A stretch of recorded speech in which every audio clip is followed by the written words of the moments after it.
En el año 2015 se estrenó en Amazon Prime la serie El hombre en el castillo, en donde se nos presenta un mundo muy diferente al que conocemos hoy en día.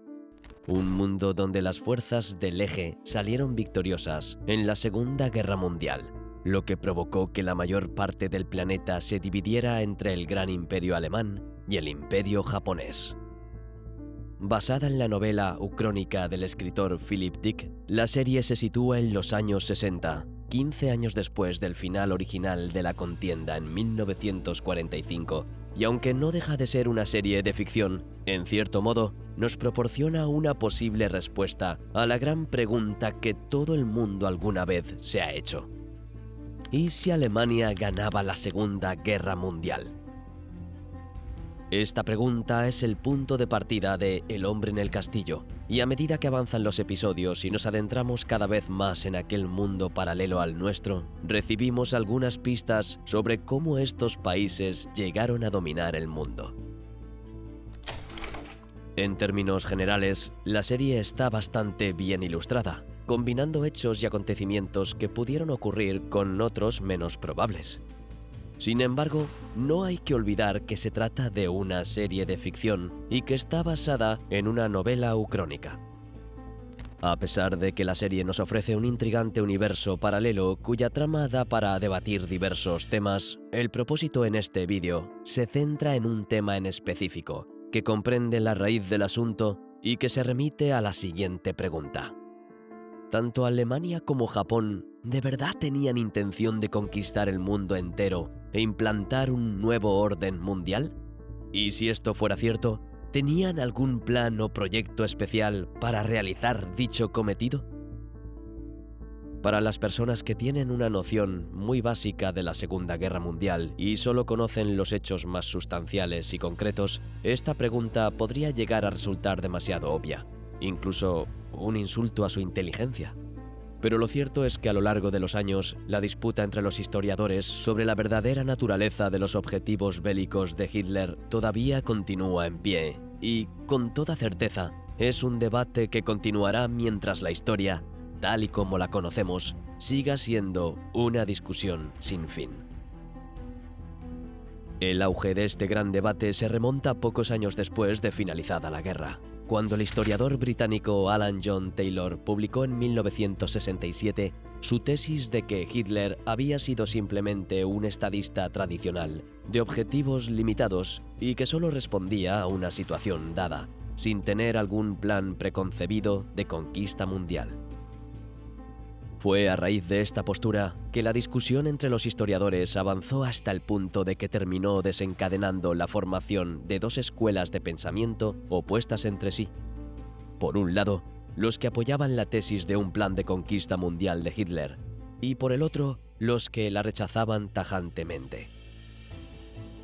Con todo lo anterior mencionado, es posible pensar que Hitler tuviera, de hecho, algún diseño específico, ya sea este un plan maestro o algún tipo de anteproyecto definido para la conquista del mundo.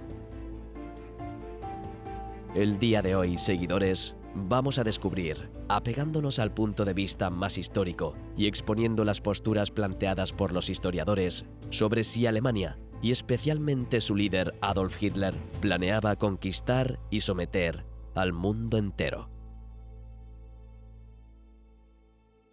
Cuando se suele hablar y discutir sobre la visión que Hitler concibió para el mundo dentro de su imperio, que según él duraría 1000 años, se toma como punto de partida un año crucial, 1941, el año del inicio de la Operación Barbarroja, la invasión de la Unión Soviética. Por supuesto, alguien podría argumentar que el estudio de la planificación posterior a Barbarroja es contrafáctico y, por tanto, irrelevante. Después de todo, Hitler nunca derrotó a la Unión Soviética, y él mismo fue derrotado poco después, primero en el este por el Ejército Rojo y más tarde en Europa Occidental por los anglo-estadounidenses. Pero hay algo especial en este punto, y es que el ejército alemán estuvo muy cerca de derrotar a Stalin en el verano y principios del otoño de 1941.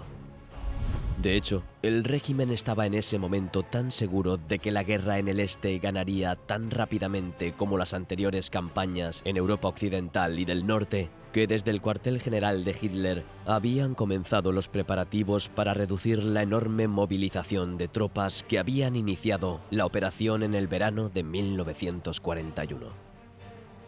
Al mismo tiempo, continuaron con la planificación del mundo posterior a Barbarroja, que había comenzado ya en 1937, acompañada de discusiones de expertos sobre cómo establecer un nuevo orden en los vastos espacios de una Unión Soviética derrotada y el resto de la Europa conquistada, así como de la continuación de los trabajos de construcción de los edificios que el arquitecto Albert Speer había diseñado con la aprobación de Hitler. Todo esto no era solo un utópico sueño de un gran imperio. Los cimientos se habían sentado antes de Barbarroja y se habían tomado medidas concretas. Como menciona el historiador alemán Jochen Thies, ya se había estudiado con anterioridad si Hitler era un mero conquistador de espacio vital en el este y de un imperio europeo continental, o si se estaba preparando para una lucha contra Gran Bretaña y Estados Unidos por la dominación mundial. Historiadores como el mismo Thies consideran que solo identificando y explicando sistemáticamente la aportación que supusieron tanto su propia personalidad como su política en los territorios conquistados nos pueden aproximar a una posible respuesta de si su programa de conquista era de carácter continental o mundial. En la actualidad, existe un término estándar que los historiadores alemanes, que son los que precisamente apoyan la tesis de un supuesto plan de conquista mundial, han aceptado para este, y se le conoce como el programa. Sin embargo, parte de sus colegas estadounidenses y británicos rechazan este término al afirmar que no existe evidencia para apoyar la idea de que Hitler tenía un programa de dominación mundial. Para intentar salir de esta encrucijada, o al menos dar el primer paso, examinemos brevemente la visión que Hitler tenía acerca del futuro papel de Alemania en el mundo. Como algunos intuyen, vámonos a su obra Mi lucha. En la página 389 de la versión digital, el Führer hizo una declaración crucial. Alemania o se hace una potencia mundial, o dejará de existir. A pesar de lo explosivo que pueda ser este mensaje, lo cierto es que el libro de Hitler nunca fue tomado muy en serio en Alemania, ya que teniendo en cuenta el contexto político, económico y social en la República de Weimar en aquellos años, los alemanes no creían que Alemania volviera a ser una potencia mundial. Pero sin prejuicio de esto, algunas personas que conocían íntimamente a Hitler ya habían tratado de advertir a la opinión mundial de que sus ideas debían considerarse mortalmente serias. Aquí se destacan dos nombres: Konrad Heiden, que para quienes no lo conozcan fue el autor del término nazi, y Hermann Rauschning, antiguo miembro del Partido Nacionalsocialista. Ambos hombres presentaron y difundieron la ideología nacionalsocialista como una especie de impulso irracional que aspiraba a dominar y conquistar el mundo. Entre otras cosas, basaban su postura en que su doctrina contenía dos elementos fundamentales. Primero, la doctrina de un Herrenvolk, o raza superior, y en segundo lugar, la idea de un Lebensraum, o espacio vital. Y sí, todo esto está escrito en Mi lucha. A estos dos elementos se le sumaba también el llamado enfoque psicohistórico, que en términos simples fue utilizado para analizar los impulsos y motivos principales en la política de Hitler y su conducción de la guerra, que se divide en dos partes. En la primera se encuentran sus experiencias personales con el antisemitismo y su enemistad con la revolución comunista. Y en la segunda, el trauma colectivo de la no aceptación de la derrota alemana en la Primera Guerra Mundial y la humillación impuesta por el Tratado de Versalles. Sobre esta base, el amplio contingente de historiadores parece aceptar que la Segunda Guerra Mundial se desató principalmente debido al impulso irresistible de Alemania para repudiar las limitaciones de lo impuesto en Versalles. Hasta este punto no existe mayor debate. Pero si nos enfocamos ahora en el aspecto específico, es decir, el papel específico de Hitler durante la guerra, es aquí donde los historiadores han estado menos de acuerdo. Para empezar, dentro de su estudio sobre el programa de política exterior de Hitler, el historiador alemán Axel Kuhn ofreció un trabajo sobre los objetivos a corto y a largo plazo que el Führer tenía. Esta investigación sobre los objetivos a largo plazo dio origen a la división de dos escuelas de pensamiento separadas desde principios de la década de 1960, escuelas que pueden denominarse continentales o globales. La primera viene mayormente respaldada por el historiador británico Hugh Trevor Roper, quien en un estudio sobre los objetivos bélicos de Hitler abrió el verdadero debate al demostrar mediante documentos clave que el Führer tenía ciertamente una meta definida y concreta. Utilizando un programa central al que se había adherido durante más de 20 años, que consistía en crear un espacio vital en Europa del Este mediante la conquista de la parte occidental de la Unión Soviética, rechazando la idea de un posible programa de dominación mundial. Poco después, otro historiador, de nombre Günther Moltmann, se movió en la dirección opuesta al centrarse en los conceptos y discursos de Hitler sobre el poder mundial. Debido a la dificultad de conseguir fuentes en la época en la que escribió su artículo, Moltmann dejaba entreabierta la hipótesis de que detrás de las tres etapas de la política exterior de Hitler, es decir, su llegada al poder, la revisión del Tratado de Versalles y la expansión hacia el este, había una cuarta etapa que tenía implicaciones mundiales. No se habían concebido los pormenores del plan, pero ya se habían establecido las directrices de lo que iba a ser la lucha secular y constante del movimiento nacionalsocialista. Sumado a Moltmann, historiadores como Andreas Hillgruber y Klaus Hildebrand son considerados como los principales ponentes de esta escuela. Como se aprecia, ambas escuelas se centran en el aspecto espacial, es decir, la expansión de las fronteras alemanas.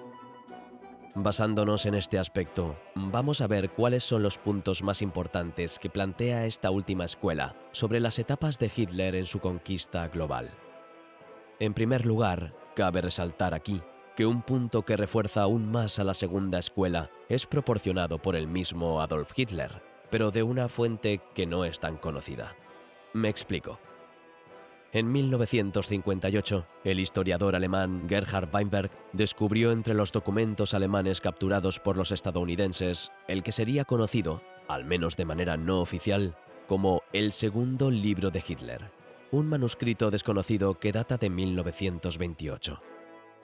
En esta obra se aprecia que incluso antes de llegar al poder, el Führer ya había desarrollado un cierto conjunto de ideas sobre el papel futuro de Alemania en el mundo, lo que venía a ser el famoso programa. ¿Y de qué se trataba este programa? Pues básicamente de una combinación de dos aspectos decisivos en los pensamientos y acciones de Hitler: el dogma racial por un lado y los cálculos racionales por otro. El primero, que podríamos llamarlo el fin, es muy básico. Sustentado en una mezcla de darwinismo social y antisemitismo patológico, Hitler creía que la raza blanca germánica aria estaba destinada a gobernar el mundo. El segundo, al que podríamos denominarlo como el medio, se refiere a la conducta bélica para lograr este fin. Para ello, se basaría en un concepto de guerra móvil, la tan famosa y revolucionaria Blitzkrieg. Con ello, tenemos el camino allanado para apreciar las ideas estratégicas de Hitler de cómo quería lograr el dominio mundial alemán en una serie de campañas relámpago, extendiéndose etapa por todo el mundo. La gran estrategia de Hitler, según lo expuesto por la escuela que defiende la idea del programa, consistía en evolucionar a lo largo de 3 etapas. Durante la primera etapa, Hitler concebía el nacimiento de un gran imperio alemán que se extendiera por toda Europa hasta los Urales. Con ello, se unirían e integrarían a la comunidad los grupos de habla alemana, los llamados Volksdeutsche, y al mismo tiempo se recuperarían los territorios que perdieron en la Gran Guerra. El Tercer Reich ampliado pasaría a llamarse Gran Reich Alemán. Ahora bien, teniendo la idea de que aún era pronto para iniciar una nueva gran ofensiva como la que habría desplegado en el este, Alemania tenía que ganarse momentáneamente el favor de Gran Bretaña. Para ello, el Führer estaba dispuesto a hacer concesiones para restringir los reclamos alemanes sobre las colonias británicas en África. Para mostrar moderación, aceptaría una posible reducción del rearme naval alemán, ya que, en cualquier caso, no contemplaba el uso de la flota durante las etapas iniciales de sus movimientos bélicos. Pero eso sí, todas estas concesiones con los británicos se harían bajo el supuesto de que Alemania obtendría carta blanca en su expansión hacia el este y más allá. Después de esto, y tras el colapso de dos potencias mundiales como Francia y la Unión Soviética, y con los territorios coloniales adquiridos mediante la expansión en África, así como el desarrollo de una flota con bases en el Atlántico, Alemania se convertiría en una potencia a la altura de Gran Bretaña, Estados Unidos y Japón. De este modo, se concluiría con la primera etapa del programa. Se creía que con tal expansión territorial, Alemania se volvería autárquica, es decir, totalmente autosuficiente y capaz de resistir cualquier bloqueo económico que pudiera haber sido organizado por las potencias marítimas. En ese nuevo contexto, y como ya se mencionó, las únicas potencias mundiales que quedarían serían Gran Bretaña y su imperio de ultramar, Japón y Estados Unidos y su imperio industrial. Hitler consideraba a este último como el rival más difícil de desafiar, cuyo duelo iniciaría la tercera etapa del programa, pero sorpresivamente mencionó que este duelo tendría lugar después de su muerte. Y es que ni siquiera en lo más alto de sus triunfos militares estaba seguro de poder completar la primera etapa de su plan expansionista, debido a que la segunda etapa del programa se enfocaba en una base de consolidación de la adquisición del espacio vital en el este, que se iba a reforzar con más operaciones externas en dirección al Mediterráneo y Oriente Medio. Todo ello con el objetivo de controlar los pozos de petróleo de Irak y el Golfo Pérsico, hasta llegar a la India, la fuente de la supremacía colonial británica. En ese sentido, dentro de los cálculos políticos y militares de Hitler, a Gran Bretaña se le asignaría un papel importante durante la segunda etapa de su programa, no excluyéndola de ser una potencia, pero que haría que el gran imperio alemán ya no tuviera que enfrentarse a ningún desafío militar por parte de esta. De este modo, todo quedaría libre para desafiar al continente americano, dominado por Estados Unidos, sentando las bases para la tercera y última etapa del programa. No obstante, quedaba pendiente el tema de Japón en Asia. Respecto a esto, Hitler nunca aclaró suficientemente la relación con Japón y su futura posición en este nuevo imperio mundial germánico. Aunque se había firmado una convención militar secreta entre ambos países el 18 de enero de 1942 en la que, en caso de caer la Unión Soviética, se dividiría en el hemisferio oriental entre los dos países a lo largo de los 70 grados de longitud este, que atravesaba Siberia y la India, nunca se llegó a ningún acuerdo militar específico entre Berlín y Tokio. Así las cosas, el logro de la supremacía mundial en la última etapa del programa de Hitler iba a representar la última fase que tenía como objetivo final el establecimiento definitivo de su Reich de los 1000 años.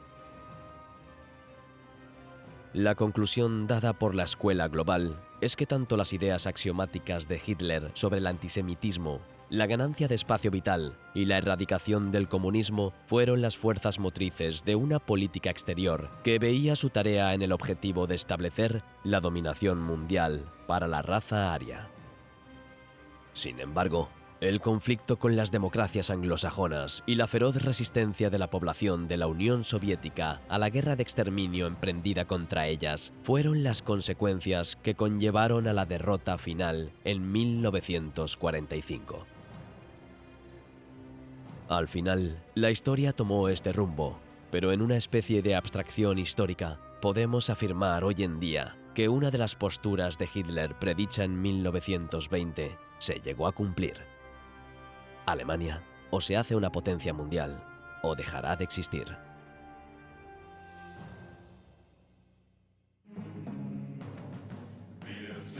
Esto ha sido todo por hoy. No te olvides de darle a me gusta y ya nos vemos en la próxima batalla.